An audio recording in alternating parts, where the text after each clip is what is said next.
নিরপেক্ষভাবে স্বাধীনভাবে বিচারক নিয়োগের যে প্রক্রিয়া, এগুলোর সাথে কেউ দ্বিমত পোষণ আমরাও করি নাই, কেউ করে নাই। আস্থা ভোট এবং অর্থ বিল এই বিষয়টায় সবাই একমত এসছে।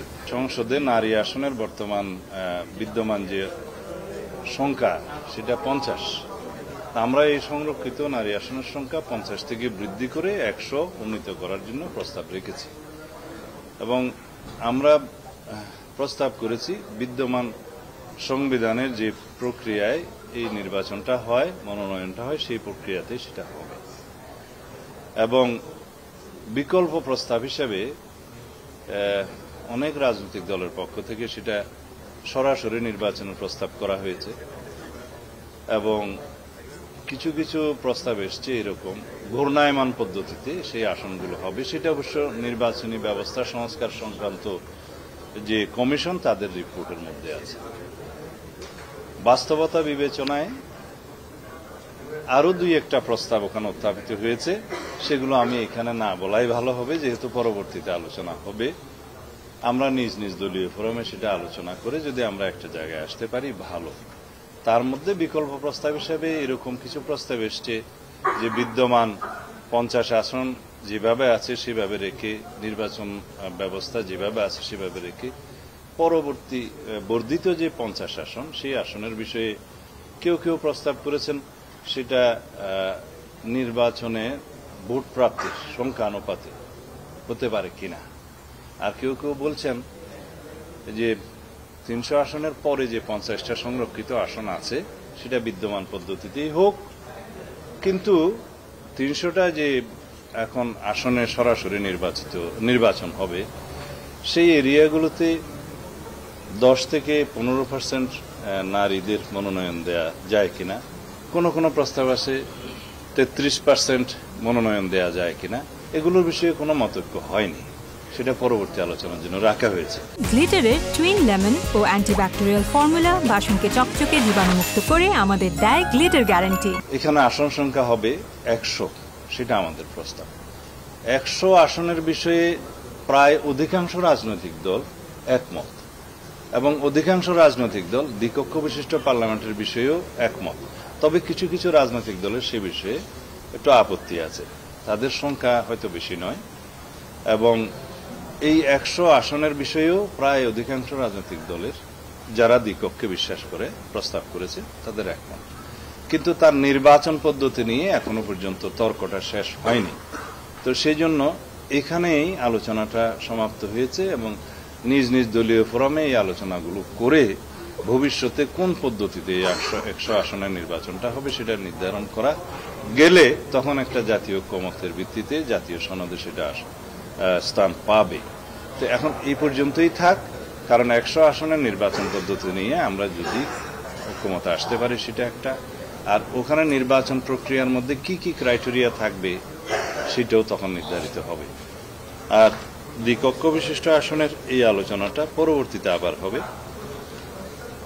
আমি দ্বিকক্ষ বিশিষ্ট পার্লামেন্টের বিষয়ে যে পাওয়ার অ্যান্ড ফাংশনের কথা বলা হয়েছে, এখানে বলা হচ্ছে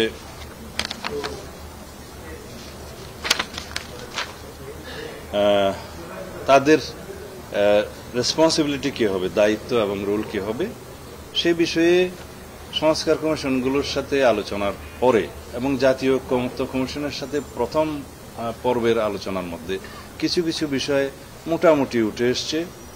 প্রায় সব দল সেগুলোর সাথে একমত পোষণ করেছে। যেমন নিম্নকক্ষের পাশকৃত বিল উচ্চকক্ষে প্রেরণার পরে কতদিন পর্যন্ত তারা বিবেচনা রাখতে পারবেন, সুপারিশ সহকারে অথবা সরাসরি অনুমোদন অথবা আপত্তি সহকারে নিম্নকক্ষে ফেরত পাঠাতে পারবেন ইত্যাদি বিষয়ে কিছু একমত আসা গিয়েছিল। তা এখন প্রশ্ন হচ্ছে, যদি দ্বিকক্ষ বিশিষ্ট পার্লামেন্ট স্থাপনের বিষয়ে এটা ঐক্যমতে আসে সেটা এক, সদস্য সংখ্যা যদি 100 হয় সেটা 2, তারপরে হবে কর্মপদ্ধতি এবং সিলেকশন পদ্ধতি। এই জায়গাতে আসতে হয়তো আর একটু কিছু সময় লাগবে সবাই আলোচনার প্রেক্ষিতে, তখন সেটা বলা যাবে। এরপরে আমাদের আজকের এজেন্ডার মধ্যে ছিল প্রধান বিচারপতি নিয়োগ সংক্রান্ত। বর্তমান সংবিধানে যে বিষয়টা আছে, রাষ্ট্রপতির হাতে সেই ক্ষমতা এবং অ্যাবসলিউটলি রাষ্ট্রপতি স্বাধীনভাবে সে নিয়োগ দিতে পারেন প্রধান বিচারপতি। কিন্তু এখন যে বিদ্যমান সুযোগ বা অবস্থা সংবিধানের, তাতে করে বাংলাদেশে যে কোনো নাগরিককে যদি চিফ জাস্টিস বানিয়ে দেয়া হয় সেটাও একটা অপশন আছে। তা আমরা মনে করি সেটা থাকা ঠিক হবে না, এবং সেটা অ্যাপিলেট ডিভিশন থেকে হবে না অন্যখান থেকে হবে সেটার কোনো বিধিনিষেধ নাই। তো সেই জায়গা থেকে আমরা একটা রেস্ট্রিকশনে আসতে চাই আইনের শাসন প্রতিষ্ঠা করার জন্য, যে রাষ্ট্রপতিকে নির্ধারণ করে দেয়া হবে যে এই ক্রাইটেরিয়ার ভিত্তিতে চিফ জাস্টিস নিয়োগ দিবেন। তার মধ্যে মোটামুটি শতকরা, আমি শতকরা হিসাব বলবো না, 2টি রাজনৈতিক দল বাদে বাকি সবাই এক জায়গায় এসছেন যে রাষ্ট্রপতিকে এখানে নির্ধারণ করে দেয়া হবে যে কি কোন কোন ব্যক্তি প্রধান বিচারপতি হওয়ার যোগ্য হবেন। তার মধ্যে এসছে অবশ্যই তারা আপিলেট ডিভিশনের বিচারপতি হতে হবে, এবং আপিলেট ডিভিশনের জ্যেষ্ঠতম 2 জনকে সেই বিবেচনায় রেখে যে কোনো একজনকে করতে পারবে। আগের আলোচনা একসময় এসেছিল, আমাদের প্রস্তাব ছিল যে জ্যেষ্ঠতম 3 জন। এখন 2 জনের ক্ষেত্রে যেহেতু অধিকাংশ রাজনৈতিক দল, 2টি রাজনৈতিক দল বাদে প্রায় একমত পোষণ করেছে। কিন্তু এখানে আমাদের একটা বিষয় বিবেচনায় নিতে হবে। সবাই বলছে যে রাষ্ট্রপতিকে যদি এই অপশনটা দেয়া হয়, ভবিষ্যতে যদি পলিটিক্যালি এটা ইনফ্লুয়েন্স করার একটা মানসিকতা থাকে তাহলে কি হবে? এখানে আমাদের একটা লজিক আছে। আপনারা সবাই জানেন যে জুডিশিয়াল অ্যাপয়েন্টমেন্ট অর্ডিন্যান্স 2025 একটা পাশ হয়েছে মানে অর্ডিন্যান্স জারি হয়েছে। সেই অর্ডিন্যান্সটা হাইকোর্টে অবশ্য চ্যালেঞ্জ হয়েছে, তার সেকশন 3, 5, 6 এবং 7 এটা চ্যালেঞ্জ হয়েছে। সেই রিটটা আবার ডিসপোজ অফ হয়েছে উইথ অবজারভেশন। তার এগেনস্ট বোধহয় আরেকটা রিট হয়েছে, আমি জানি না সেটা এখনো শুনানিতে আসছে কিনা। সামহাও এই রিক্রুটমেন্টের জন্য, এই অ্যাপয়েন্টমেন্টের জন্য অলরেডি আইনটা কিন্তু অ্যাকশনে গিয়েছে। আপনারা দেখেছেন যে বিজ্ঞাপনের মাধ্যমে জাজেস নিয়োগের জন্য অলরেডি একটা প্রসিডিওর শুরু হয়েছে সুপ্রিম কোর্টে। তা আমরা বলেছি, আমরা যেহেতু বিচার বিভাগের সম্পূর্ণ স্বাধীনতা বিশ্বাস করি এবং বিচার বিভাগের স্বাধীনতা নিশ্চিত করতে চাই, সেই জন্য ওই অবজারভেশনগুলো শুনানি করে এটা ডিসপোজ অফ করলে ভালো হতো। বাট এই আইনের বিপক্ষে আমরা কেউ নই, এবং কোনো রাজনৈতিক দলও এই আইনের বিপক্ষে কোনো মতামত আজ পর্যন্ত পত্রিকান্তরে দেয় নাই বা দেখা যায়নি। তো সুতরাং যদি এটা রেটিফিকেশনের প্রশ্ন আসে পার্লামেন্টে, তখন ওখানে কোনো সংশোধনী আনা যাবে কিনা, করা হবে কিনা, সেটা আলোচনার বিষয় পরবর্তীতে। বাট এই আইন এবং নিরপেক্ষভাবে স্বাধীনভাবে বিচারক নিয়োগের যে প্রক্রিয়া, এগুলোর সাথে কেউ দ্বিমত পোষণ আমরাও করি নাই, কেউ করে নাই। তো এই প্রক্রিয়ার মধ্য দিয়ে যদি বিচারক নিয়োগ শুরু হয়, একটা পর্যায়ে দেখা যাবে যে আওয়ামী লীগের সময়, ফ্যাসিবাদের সময় যেভাবে একটা জুডিশিয়ারিকে পলিউটেড করা হয়েছিল, সেখান থেকে আমরা গ্র্যাজুয়ালি নিষ্কৃতি পাব। একটা জায়গায় উন্নীত হলে সেই জাজেসের মধ্য থেকে যদি জ্যেষ্ঠতার ভিত্তিতে অ্যাপিলেট ডিভিশন এবং অ্যাপিলেট ডিভিশন থেকে চিফ জাস্টিস নিয়োগ হয়, সেই জায়গায় আমরা পৌঁছাতে পারবো, এবং কমপ্লিট ইন্ডিপেন্ডেন্স অফ জুডিশিয়ারি, একটা নিউট্রাল চরিত্র আমরা তখন পাবো। সেই জায়গায় যাওয়ার জন্যই তো আমরা সংগ্রাম করেছি, একটা স্বাধীন বিচার বিভাগের জন্য। যে বিচার বিভাগ পার্লামেন্টের, যে বিচার বিভাগ এক্সিকিউটিভের একটা হিসাবে, রক্ষা কবচ হিসাবে, অথবা পাহারাদার হিসাবে, অথবা ন্যাশনের গার্ডিয়ান হিসেবে কাজ করবে। অলদো আমরা জানি সবাই, কনস্টিটিউশনের গার্জিয়ান হচ্ছে সুপ্রিম কোর্ট, সবকিছু ইন্টারপ্রিট করার এবং যে কোনো এনাক্টমেন্টের ইন্টারপ্রিট করার বা বিচারের মধ্য দিয়ে সেটাকে আনকনস্টিটিউশনাল ডিক্লেয়ার করার সমস্ত রাইট কিন্তু সুপ্রিম কোর্টের আছে। তো সেই জন্য আমরা চাই এই সুপ্রিম কোর্ট কমপ্লিটলি ইন্ডিপেন্ডেন্ট হোক, নিউট্রাল হোক, এবং একটা দেশের one of the most important organs out of 3 organs হিসেবে কাজ করুক, যার মধ্য দিয়ে গণতান্ত্রিক প্রতিষ্ঠানগুলো শক্তভিত্তি পাবে।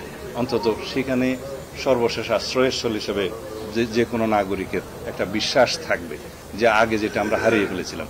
ধন্যবাদ।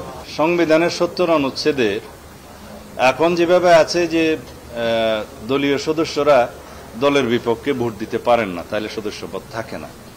সেই জায়গা থেকে আমরা আমাদের 31 দফার প্রস্তাব আবারও বলি, সেখানে আমরাই প্রথম প্রস্তাব করেছি যে আস্থা ভোট, অর্থ বিল, সংবিধান সংশোধনী বিল এবং জাতীয় নিরাপত্তা সংক্রান্ত এখন আমরা সেখানে একটু সংস্কার করেছি, জাতীয় নিরাপত্তা, উইদিন ব্র্যাকেট যুদ্ধ পরিস্থিতি ইত্যাদি।